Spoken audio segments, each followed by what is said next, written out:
Ortis didn't know what to think, staring at the supposed goddess of harmony, wielding Zeus's Thunderbolt, and looking ready to dole out anything but harmony. Ares, what's going on? Why does Harmonia work for the Imperium Pantheon? Ares replied, loud enough for Harmonia to hear, even over the crackle of the bolt. Oh, you see, kid, Harmonia here has been brainwashed by her gramps into thinking Tarsa and her team of tyrants are somehow the good guys for wanting to control everyone and everything. Whatever got into Zeus to make him think Tarsa wasn't a psychotic monster seems to have gotten into my confused daughter's head too. I'm not confused, Ares, Harmonia stated, hovering off the ground. Zeus is right about Tarsa. She may be crueler than is necessary at times, but having a pantheon to rule over the other gods is needed. I will bring harmony to this world by whatever force is necessary. Lorna crossed her arms. Well, that is certainly a harmonious attitude. I'm starting to see why my sister is so eager to kill gods. You're not touching Harmonia, God Queller number 2. In fact, all you back off her. It's a father's job to teach his daughter some manners. Ares pulled down the front of his armor and tapped the runes on his chest. A ring of various glowing red weapons appeared around him. He stuck his spear into the ring and left it hovering there, then pulled out a round shield from it, wielding that on one arm and holding the sword Amphanella had given him, Dainsleif, in the other. Joining Harmonia in the air came 8 more figures out of the cave entrance to Yomi. They were muscular beings with demonic faces and different colored skin, as well as different colored forms of lightning sparking off of them. Ortis drew back his bow, deciding whether he was far enough to use an explosive shot or should use piercing. Are those the storm spirits you mentioned, the Ikazuchi?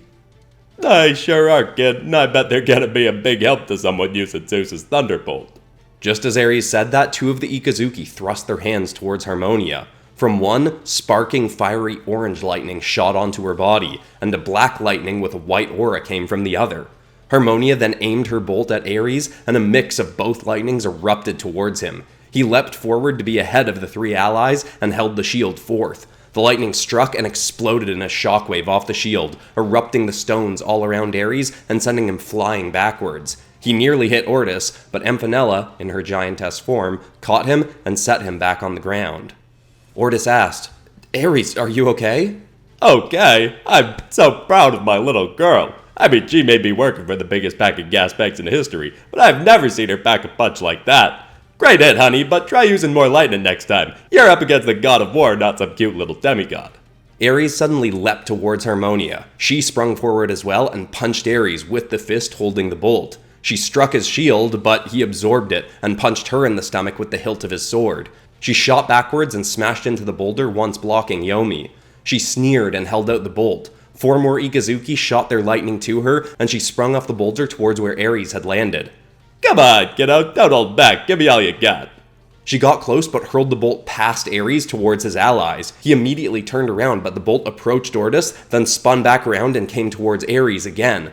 Harmonia then punched right at the back of his head, but without even looking, he caught her fist.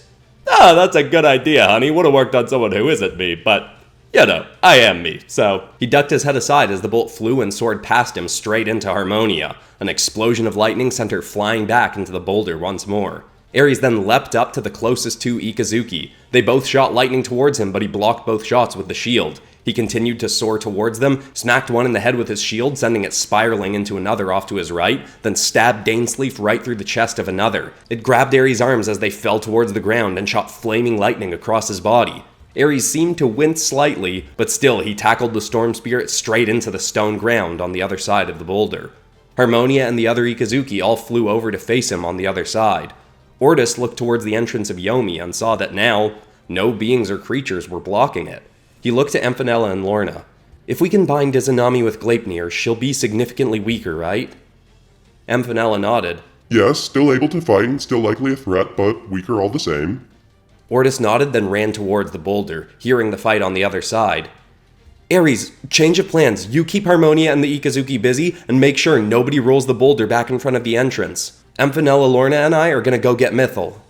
From the other side, he heard Ares say, That's a risky plan, kid, but you do you. I'm having fun here. Ortis expected some of the Ikazuchi to hear that and come over to stop them, but they all stayed fixated on Ares. Amphanella and Lorna joined Ortis at the mouth of the cave and descended in. The sound of thunder faded into the distance behind them.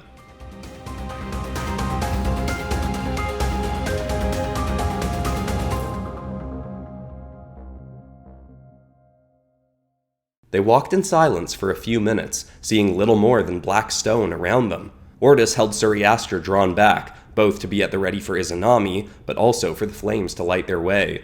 Lorna eventually broke the silence. "Does anyone know what exactly we should be expecting from this place? I'm not sure about either of you, but I've never been to an underworld before." Amphanella shrunk back down to her normal form to avoid hitting her head on the cave ceiling, and replied, "I have been to Helheim before. It was not pleasant, but not awful either. Many seem to be enjoying their stay well enough." Ortis shrugged. "I don't really know. I don't know a ton about the Shinto deities. A lot of my most reliable knowledge is on the Greek pantheon and members of the Imperium, but they've kept pretty quiet about what goes on down here. I assumed torture, but we should be ready for anything." Whatever it was Izanami had been doing to the gods captured down here by the pantheon, Ortis just hoped it was something he could free them from to get their help. But it didn't make Ortis hopeful that Izanami was letting them get so far. She was likely confident they wouldn't be able to do much. But it didn't matter. No matter what Ortis had to do, he was going to free Mythal and find a way to defeat the Pantheon. The world needed them gone, and Ortis needed Mythal back. After a while longer descending, they finally started seeing a dim, eerie red light up ahead. The cave got wider and wider until they finally stepped out into what looked like the open air, but far more grim and foul than the world above. A horrible, thick stench filled the humid air, but Ortis let himself smell it, hoping to just adjust quickly. There was a cloudy sky above them, with everything lit by a red moon. Jagged, foggy mountains stretched on ahead, but mixed in with them were villages with wooden buildings made in what looked like, to Ortis's limited experience, like Japanese architecture. The village immediately ahead on their path had shuffling, cloaked people meandering around it, and folks sat out on stoops. There was still no sign of Izanami, so they continued to investigate what this village was. Ortis no longer held an arrow at the ready, but kept Suriastra in hand. They reached the village, and some of the people, upon seeing them, scattered and ran into the buildings. Those that didn't seemed to not have noticed them, or were too exhausted to do anything. One woman, with long blonde hair spilling out from under a hood over her face, remained sat, just rocking slightly back and forth. Ortis slowly moved towards her. "Excuse me, miss, what is this place, and are you all right?" She tucked her body in more as he got close. "Don't touch me. Please, leave me be. I have nothing for you to take." Ortis crouched down near her. I don't want to hurt you. I just want to..." He trailed off as he noticed a faint glow coming from the bottom of her feet. "Excuse me, can you show me your feet?" Lorna crossed her arms. "Well, that's not a creepy thing to ask a woman you just met." Ortis ignored her. The woman seemed like she was trying to curl in on herself more and more, but she rolled one foot over to reveal the bottom. There, dim but still present, were the clear runes of a god. Ortis stood up. "You're a goddess? Why are you acting so frail?" She shook her head. No, I'm not a goddess. I'm just a villager who wants to be left alone. Alone, please, leave me alone." Ortis wanted to ask more, but then heard Amphanella growling in a muffled voice behind him. He and Lorna whipped around to see Amphanella gripped in the air by Izanami, who was holding her mouth shut. Ortis pulled back his arrow and fired a piercing shot right for Izanami's head, but as soon as the arrow got close, she vanished, and Amphanella dropped back to the ground. Lorna looked around for where the goddess of death may have gone, and Ortis ran up to check on Amphanella. "Hey, are you okay? Did she do anything to you?" Amphanella coughed, and some crumbs flew out of her mouth, but then she slowly looked up at the village around them, then at Ortis. She immediately scrambled backwards on the ground away from him. You are a killer, aren't you? You killed my family. Please, just leave me alone. Go, please, go." Ortis then noticed that the godly runes of Amphanella's arms were sliding across her to her torso, then disappeared behind her clothes. He imagined they were going to her feet just like the other scared goddess. Ortis suddenly had a thought. They're not torturing gods. They don't need to. Very good, mortal. Ortis leapt up and whipped around to see Izanami tossing Lorna to the ground next. She coughed up crumbs too. She then looked around terrified, dropped her knives, and curled into a ball. "I didn't want to be here. I didn't want to come. Why did I come here? I can't do anything." Izanami hovered slowly towards Ortis, who drew Suriastra, but didn't yet fire. You see, mortal, it is very easy to control anyone, even gods, if you can keep them scared and confused. So all Tarsa had to do was use her beast sphere to elevate the curse of Yomi. Now anyone, even a god, who consumes the food of this place within its depths, believes themselves to be as frail as the weakest mortal. Then we just have to put a little deterrent in place to make sure they think they can never leave. There was a loud boom, and then the whole village shook around them. Ortis nearly fell over from the quake, but kept his footing. He heard villagers cry out around him. The first woman he'd approached said something about, Don't anger him, don't anger Namazu. A massive shadow suddenly cast over Ortis. He looked up and saw a huge catfish-like beast swimming through the sky, circling the village. When he looked back, Izanami was right in front of his face. He immediately clamped a hand over his mouth. She smiled. Oh, don't you worry. I don't need to trick you into thinking you're a frail, useless mortal. We both already know that is what you are. But just as a little reminder. She snatched Suriastra from him, grabbed the gauntlet Ares had given him, and tore the glove away. Surprisingly, she tossed Suriastra back down, but kept the gauntlet. Namazu will not let you leave this place, but feel free to fight if you wish.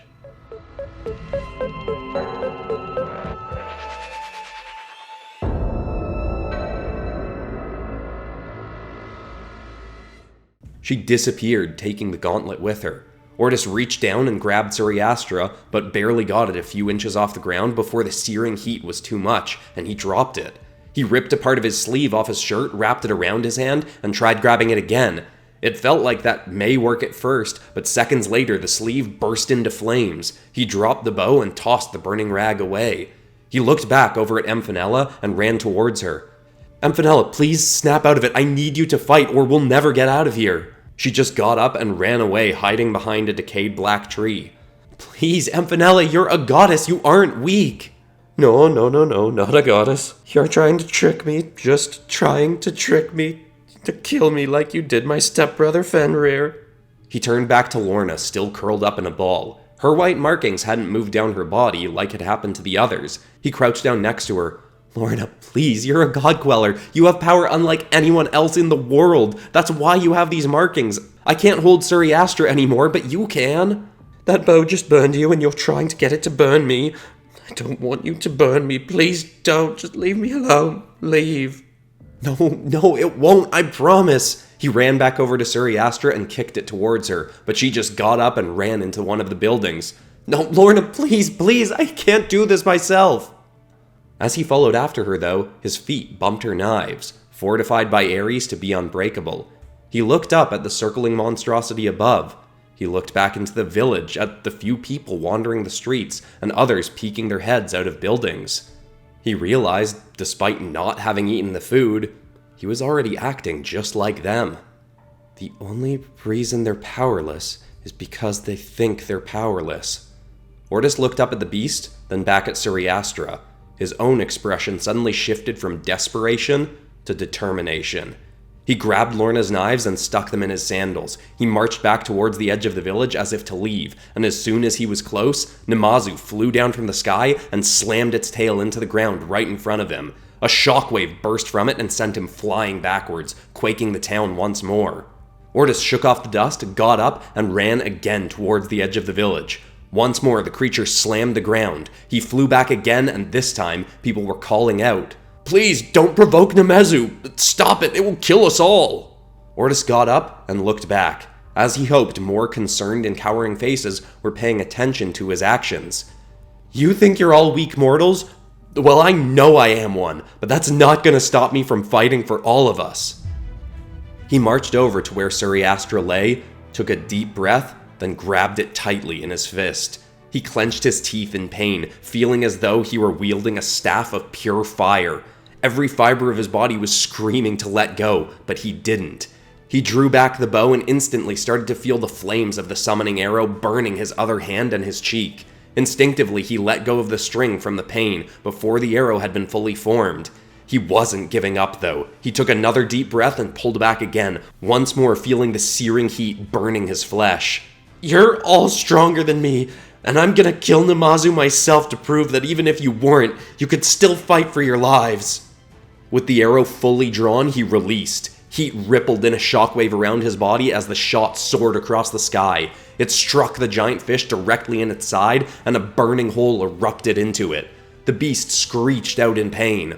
Ortis desperately wanted to release the bow, but he drew back another shot and fired right at the creature's eye.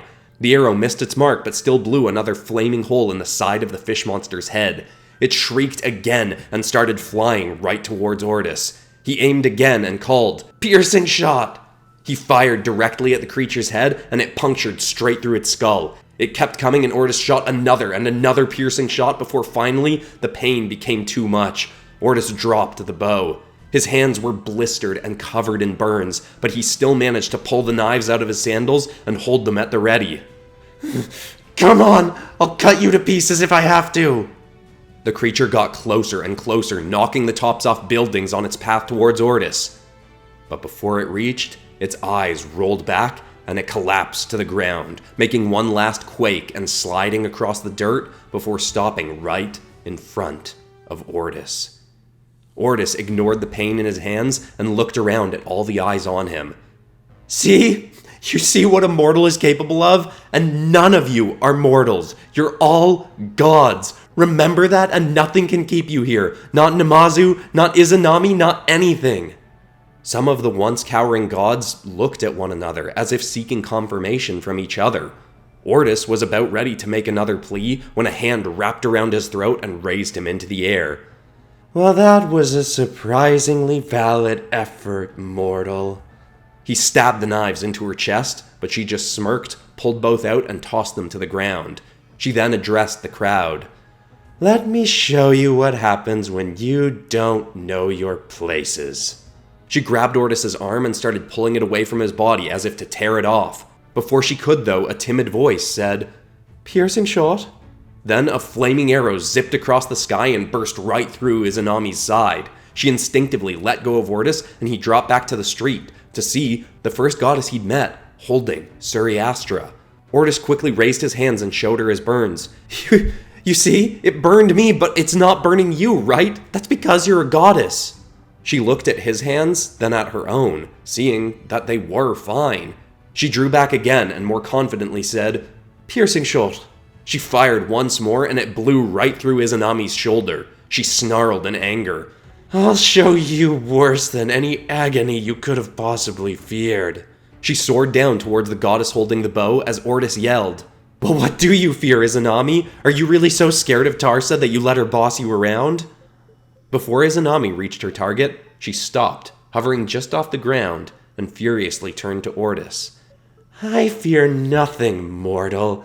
Tarsa freed me from being trapped in this place. I follow her commands because she is the most powerful deity alive, and nobody could beat her if they tried." "Well, you still seem pretty trapped in this place to me." Izanami flew over to him and put her scarred, pale face inches from his. The two crimson eyes that floated behind her hovered right next to Ortis's face, sending their own foul kind of heat rippling against his already burnt flesh. Ortis continued anyway. "You said that Tarsa made it so that gods could be tricked into being scared that they weren't powerful enough to save themselves, right? What do you think the odds are she's done that to your entire pantheon to think none of you could overthrow her?" Izanami opened her mouth to speak, but promptly closed it and just stared into Ortis's eyes for a moment.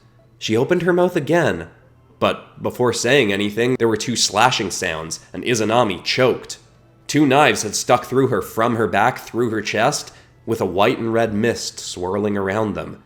Izanami's whole body suddenly turned to dust and crumbled away, blowing off in the faint breeze. Standing before him now was Lorna, once more wielding her own knives. "Oh, that's right. I am a god queller. Well done helping me remember that and distracting her, Ortis." No problem. I mean, I was actually thinking we could get her on our side, but, stabbing works too, I guess." Ortis looked down. His gauntlet was there in the ashes. He hadn't noticed it on her, but she must have had it clipped to the back of her belt. He knelt over and tried to pick it up, but as soon as he touched it, he could feel even more violently the pain in his hands. Now that the surge of energy he'd gotten from combat was gone, all the pain was starting to feel even more real and present. Ortis looked over to Amphanella, who also seemed to be shaken out of her funk, as he said, Amphanella, I saw you heal that creature back at the farm. Can you do anything for my burns? She walked over, looking at them mournfully, and said, I'm sorry, but I cannot. I can only heal minor and moderate wounds on monsters, not gods and mortals. She turned away and muttered, and that is why I did nothing to help my poor, sweet Fenrir. Wait, what? Ortis replied. What did that mean? If you can heal monsters, why didn't you heal Fenrir? It's as I said, I cannot heal gods. Ortis shook his head in confusion. Wait, what? Fenrir is a god? I thought you said he was your stepbrother. Isn't he the monster fabled to devour the sun or something? Well, that depends on how you interpret the prophecy of Ragnarok. And yes, he is my stepbrother. Both our mother was Angrboda, and his father was Loki while mine was Typhon. She turned away and started to mutter again. Though now he No, stop with the muttering thing. This is serious. I thought he was some kind of demigod monster thing, not an actual god like you. If he's a god, why were you acting like he died? I can't kill a god. He probably just got hurt enough by the Devastator arrow to fall into whatever that coma thing is gods have, god sleep or whatever it is. What? Amphanella grabbed Ortis's shoulders, ignoring the pain he was in. That arrow of devastation, it was not granted to you by the God Queller and imbued with the power to slay gods? I thought the only reason I survived was because I was not close enough to the blast. No, I can't kill gods, only Mythal and Lorna can. Fenrir is probably going to wake up in, I don't know, a week, maybe a month. But if he's a god, then he's fine. Amphanella hugged Ortis. Ow, ow, ow, ow. That is wonderful news. She turned away. Though he did still slay many of my friends, it now seems that his good intent outweighs his cruel acts. Would you please stop doing that? Maybe if you just said things without turning away and muttering them to yourself, we would have figured this out sooner. Oh my gosh, my hands really hurt. Perhaps he has a point and I should... yes. Ortis, fine, possibly. You have a good point. Lorna had been watching and simply said, Clearly communication is not a strong point of this little band you've put together, Ortis. Before Ortis could reply, someone grabbed his hands. He was going to yank them back, but then noticed how instantly they started to feel cooled and soothed. The woman who grabbed them was the goddess who'd fired Suriastra and saved Ortis. Just breathe slowly. This will only take a moment. Ortis then noticed the runes from her feet had moved up onto her neck. She tapped and spun them until glimmering golden light started illuminating her hands. Ortis could feel all the pain leaving him, and after a few moments of the soothing light caressing over his burns, the goddess released her grip. He looked at his palms. They were scarred from the burns, but the pain was entirely gone. Thank you. Who are you? I am Brigid, goddess of healing, fertility, and life. Though it has been quite some time since I remembered that was the case. It is only thanks to you that I know who I am again, brave mortal. Ortis looked from her across the village and saw that more of the gods were coming out onto the streets and looking at their runes now coming up off their feet. They all seemed to be remembering who they were, testing out their abilities, and the fearful looks shifting into hopeful ones. Ortis grabbed his gauntlet, then Suriastra, and stood up on one of the porches. Gods and goddesses, please listen. You are all here because you tried to oppose the Imperium Pantheon, right? Most nodded or verbally agreed, though one being who looked like a draped bedsheet with eyes and feet said, Not me. Name's Medjed. Tarsa just sent me down here because she said I looked stupid and weird. Lorna glanced the deity up and down, then muttered, Well, I suppose even Tarsa isn't wrong about everything. Ortis ignored that and addressed those who'd agreed. Then please, join us. The God Queller bloodline has finally begun. Lorna is a God Queller, and so is her sister Mythal, who is taken and likely brought somewhere here in Yomi by Tarsa herself. If we can free Mythal, our odds of defeating Tarsa and her pantheon become so much higher, and the more gods working with us, willing to stop them, the more unbeatable we all become. Tarsa was able to control you for so long down here because she made you afraid and confused, and that is probably what she intends to do to the whole world so she can control everyone. I know many gods of different pantheons have issues with one another over who claims to be the god of what, but we don't need a ruthless leader like Tarsa ruling over everyone to find peace with those issues. So please, will you help us? Ortis started hearing some cheers and claps, but before he could see a full reaction to his speech, the ground below him suddenly turned from wood into sand. He then fell through it and spun through the dust and dirt until he felt his body collide with a stone ground. He cleared the sand from his eyes, leapt up, ready to draw back Suriastra. A very touching speech from a surprisingly feisty mortal. Ortis looked before him, and his entire body tensed. He was standing at the bottom of a dark, dirt-strewn cavern of Yomi, and standing near a wall of it with her arms crossed, leering at him and her chin high, was Tarsa. Ortis drew back his bow, but Tarsa simply took a step to the side and revealed behind her a door-sized hole in the wall covered by a crimson light barrier. Inside it, unconscious and chained to the walls, was Mythal. Let us not play games, boy. If you want to run along and have your feeble little romance with my descendant, that might be something that can be arranged.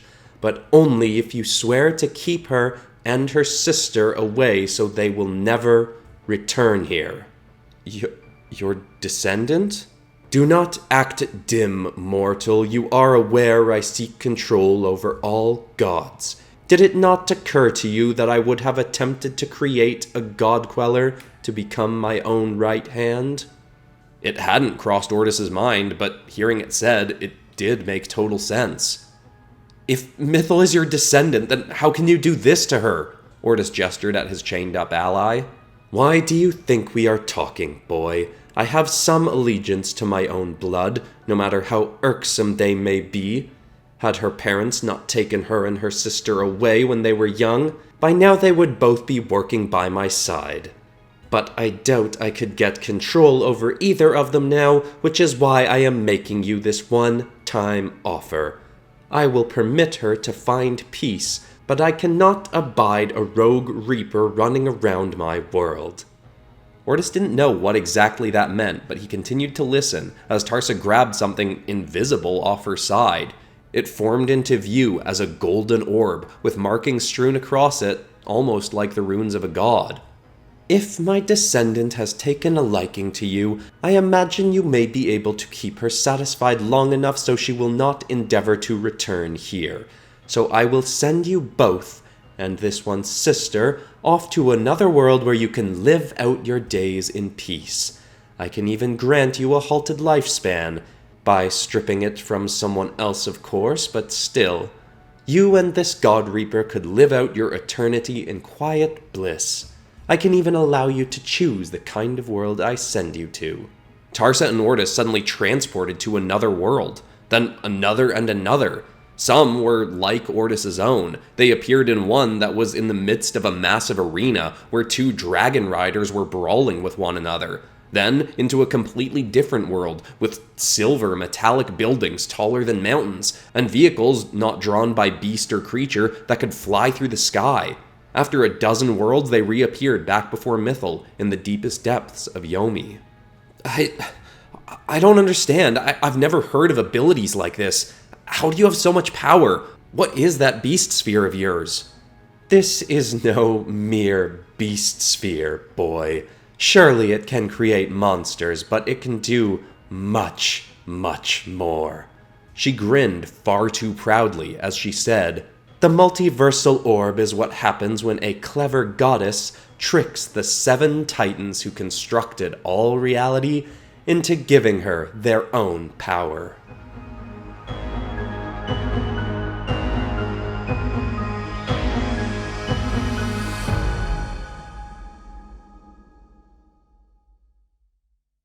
Oh yeah, it's all coming together. I hope you enjoyed this episode of Mythal. If you haven't watched all the episodes, I recommend going back to the beginning. There's 6 episodes now, or maybe watching The Summoner's Beasts, which has 4 episodes out at the moment. Or Vigilance, I don't know, I got a bunch of series going right now. And I can't tell you how nice it feels not having to rush plot points. Like back when I did the Backcells Prison Saga 2 years ago or something, I was still super anxious about wanting everything to do well views-wise. So a series that probably could have ended up being 10 episodes, I condensed into 5. And I'm still pretty happy with how that turned out. But knowing that I don't have to rush plot points for stories like this and Summoner's Beasts and stuff feels so nice. Anyway, the art and inks will be up on Patreon for free tomorrow. I'm still putting up some merch, but I've been a little bit behind on that. These also go up on Spotify as a podcast as well. Check out any of that if you want, but besides that, that's all for today, except of course for ending this video on some kind of positive or inspiring note. And the thought I want to leave people with is a nice simple quote that I heard this week that I really love, which is that change can be painful, but not nearly as painful as staying stuck somewhere you don't belong. Sometimes you need to make a little push out of your comfort zone to move into a new territory of life, but once you make that effort, you can end up realizing that if you had stayed stuck where you were before, you never would have ended up being as happy as you can be now. I hope that's inspiring, I love you all, and I'll see you all in the next episode on Monday. Goodbye.